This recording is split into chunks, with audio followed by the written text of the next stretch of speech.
Donald Trump and Vladimir Putin are in talks tonight to try to bring an end to the war in Ukraine. The leaders arrived in Anchorage in Alaska a couple of hours ago, greeting each other on a red carpet laid out at a US Air Force base. It's the first time they've met face-to-face since 2019. In the run-up to these talks, President Trump said his aim was to see a ceasefire rapidly and that he wouldn't be happy if one wasn't agreed today. Yet one person who isn't there is Ukraine's President Zelensky. He isn't invited, despite the fact the talks are about the fate of his country, which Russia invaded 3.5 years ago. He has said he's counting on America. Our North America editor, Sarah Smith, is in Anchorage tonight. Sarah.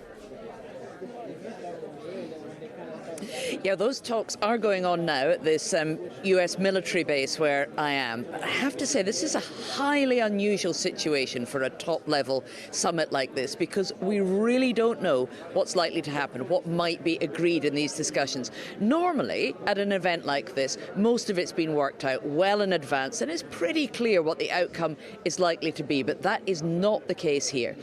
Donald Trump's made his aims very obvious. He has said clearly that he wants to see a ceasefire, an end to the fighting in Ukraine, and until that's in place, he doesn't want to talk about territorial deals or land swaps, as he calls them. That's for another meeting, he says.